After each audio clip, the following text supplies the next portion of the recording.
We all consume food for survival. Now this food can be consumed in various forms. For example, we do consume with our meals water. So we consider water as an essential aspect. But water alone would not be sufficient. We need to eat certain things. Now when we eat the things, we get numerous nutrients out of it.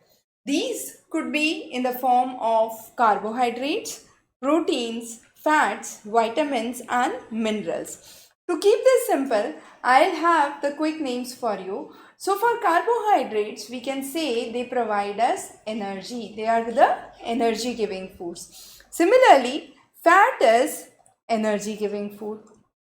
On the other hand, protein is what? Protein is bodybuilding.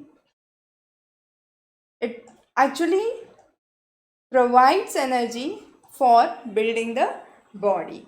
Vitamins and minerals are considered as protective food. They provide us certain nutrients which are really important for us, which helps us improve our immunity, provides protection against various diseases, and therefore they are really important.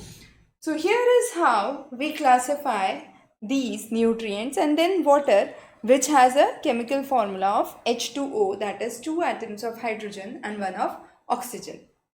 What are examples of carbohydrates?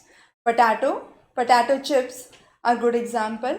Fat, butter, oil are good examples of fat. Proteins. We get proteins from pulses in a vegetarian diet.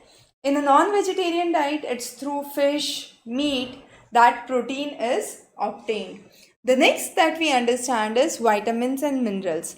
Now what are vitamins? Vitamin A, B, C, D, E and K. So these are the major vitamins A, B, C, D, E and K, of which B and C are water soluble. That means they dissolve in water, and the remaining 4 are oil soluble. What are the minerals? Sodium, potassium, phosphorus, calcium, magnesium. All of these are important. So for example, calcium, phosphorus, magnesium important for bone health. Sodium and potassium important for conductivity. So there are various roles of each of these well defined. Now all these are nutrients.